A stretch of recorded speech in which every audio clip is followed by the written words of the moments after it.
In this video, I'm going to be unboxing and sharing my first impressions and some of the features of Inokim Quick 4 electric scooter.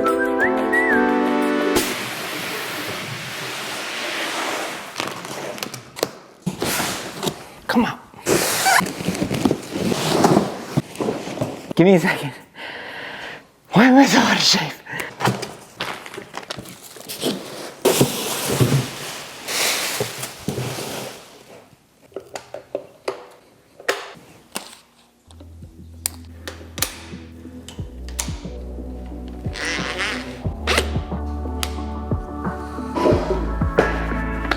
Wow. So my first reaction to the scooter is wow, it looks really nice. I love all the design features. I can tell that Inokim really thought through a lot of the functionality and how to actually operate this scooter. First of all, there's a lock mechanism in the back side of it here that will allow you to lock it in place. That way you don't accidentally come undone. But when you want to unlock it, all you have to do is flip that switch, and then it helps to have the kickstand already down, and then it just locks down into place like that. Easy peasy.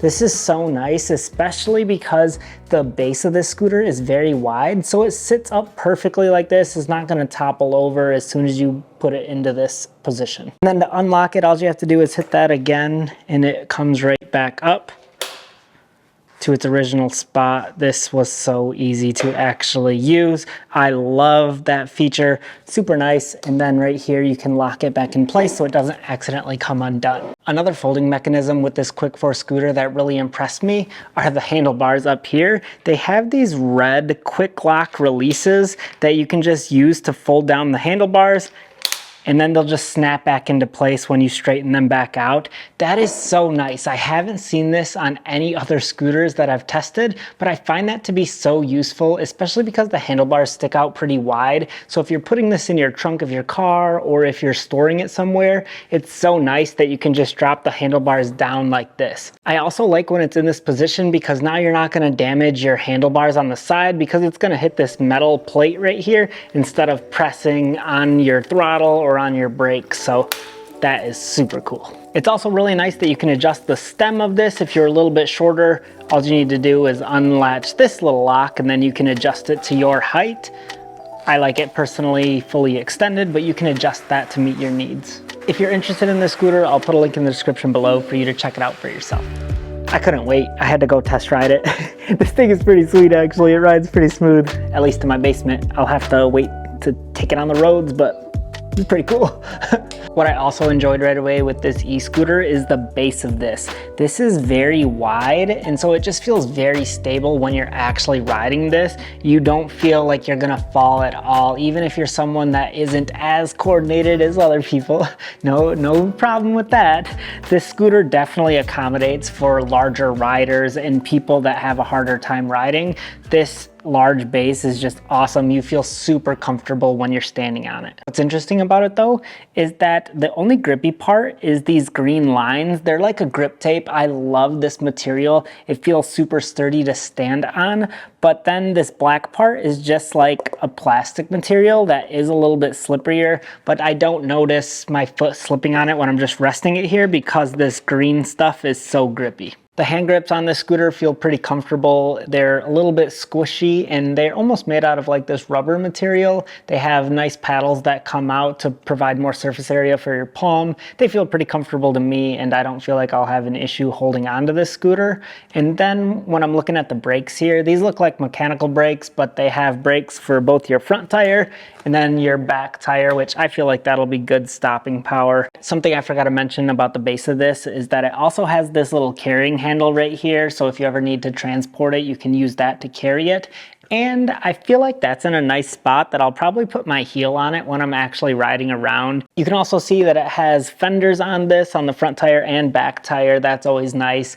Keeps your scooter a lot cleaner, keeps you a lot cleaner. That way it's not kicking up mud on you if you're riding this out on like a dirty road or if it's a little bit muddy somewhere. These are rubber tires filled with air, and these have pros and cons to them. The cons is that they can puncture and you can get a hole in it and then you'll get a flat tire, and then you're basically going to be stranded with your scooter because you can't really haul it around anywhere with the flat tire, so that's not very good.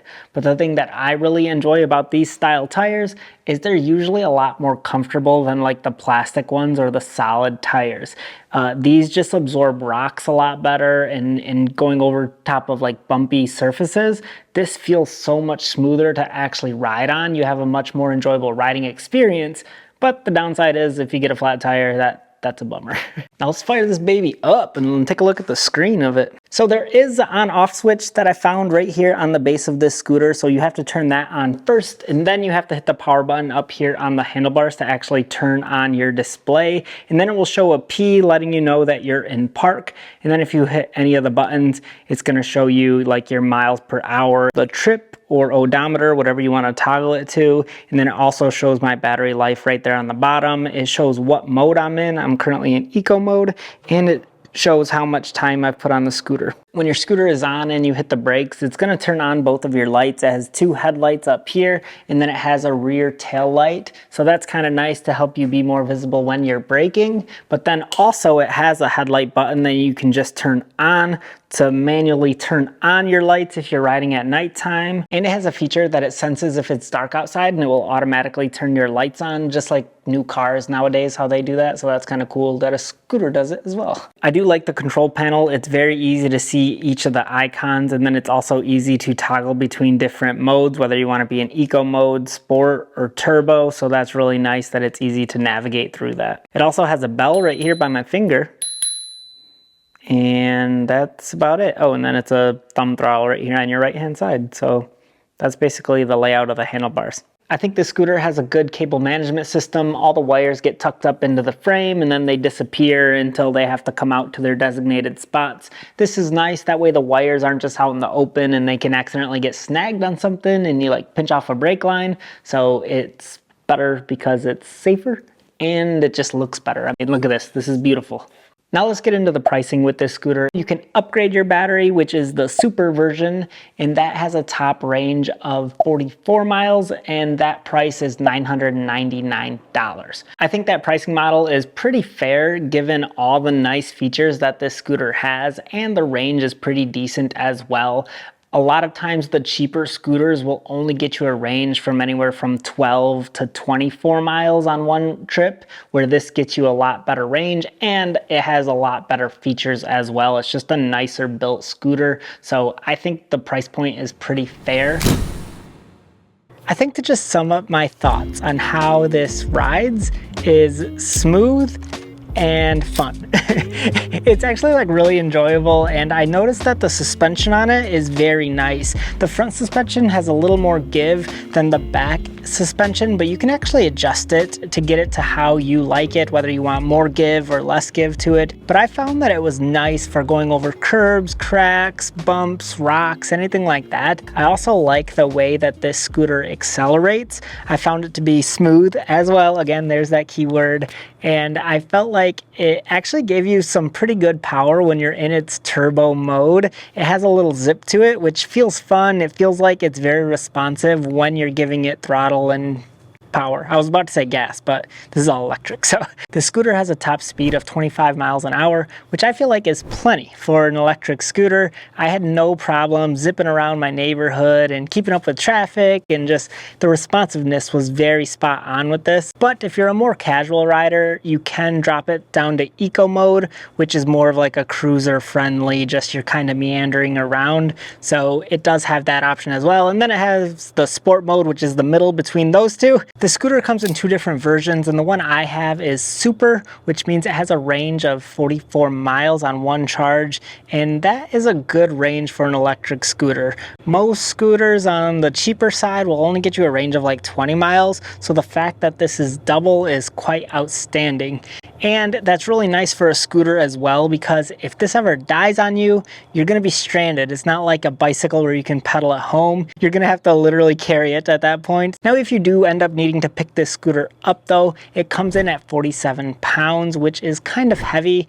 It's really not that heavy, but when you're carrying it just with one arm, it can feel that way. But it folds up really nicely, which I really enjoy about it. So it feels condensed and small enough to be able to manage it and put it in your car if you need to. The standing platform feels good as well. It has a little bit of this grip tape on it, which is great. I never felt like I was sliding around on it. They opted for like a more wide version and less length. So I like it because it feels a little more compact. Like I said, if you're ever hauling it somewhere, it's nice and easy to fit in the trunk of a car. But it doesn't feel awkward when you're riding it because you feel like you have plenty of space for your feet. I never felt crammed or crowded standing on it. So the base felt pretty nice in my opinion. This e-scooter has great braking power as well. I never felt concerned or nervous about stopping anywhere. It would stop you immediately. It has brakes in the front and back, and I feel like it just does a great job stopping overall. The scooter has a 600-watt motor, which I felt like was very powerful and could get me around where I needed to go. I could go up hills easily, travel around the neighborhood, and when I was stopping and starting, it always felt like it had pep to it and could get me around no problem. The lights on this work good as well. I like that it has a flashing brake light. That way people know you're stopping. That's a great signal to have. The front headlights could maybe be a little bit brighter to give you more visual out ahead of you at nighttime, especially if you're going at faster speeds. So the front headlights could be improved a little bit, but the taillights seem to be fine. One thing that I keep forgetting to do every time I ride this is it has a little on-off switch right here for the battery, which is kind of like a kill switch. If anything ever goes wrong with your scooter, you can just hit that and shut it off. But what I notice myself doing is forgetting to turn it on, and I'll go to turn on my scooter and I'll be like, why isn't it turning on? Then I'll be like, oh yeah, I forgot to hit the switch on there. So that's a little two-step process that I wanted to mention as well. Something else I really enjoyed about this scooter is that it has cruise control that you can toggle on or off in the settings actually, and I found that to be very useful when you're traveling longer distances, that it can automatically turn on after you've been holding the throttle down for a while. It'll engage. That's nice. That way you don't always have to have your thumb down like this. So I love that they included that. And you know what I actually appreciate about this is that I don't need an app to actually operate it. It's nice that everything is right here in the control panel up top, and I don't need to pull out my phone to operate my scooter. I just appreciate that. Maybe I'm just like a boomer at heart, and I don't use technology as much, but I love that it's all here and not necessarily on my phone. So that's a cool feature that I'm really appreciative of. But overall, the one thing that I think I love most about this is just the riding experience. Like just the way it handles, the way it accelerates, the way it brakes, the way the suspension feels when I'm going over curbs and riding it around. I feel like that's my favorite part about this scooter, which I feel like is the most important part when you're selecting what scooter to get. So I feel like in that category or area, this scooter really shines and excels, and all these other amenities are just kind of like added bonuses, like the way it folds up, the headlights, tail lights, all those things are just extras, but really just the way it rides is my favorite part. I don't know if you can hear that truck pulling out right in front of me, but it's pretty loud, that dang motor. Oh, he's not pulling out, he just moved one parking space over. Not really sure what that was all about. Anyways, thanks for watching this video. If you found it helpful, hit a thumbs up on this video. This product will be listed in the description as well if you want to check it out for yourself. Thank you so much for watching, and I'll catch you on another one.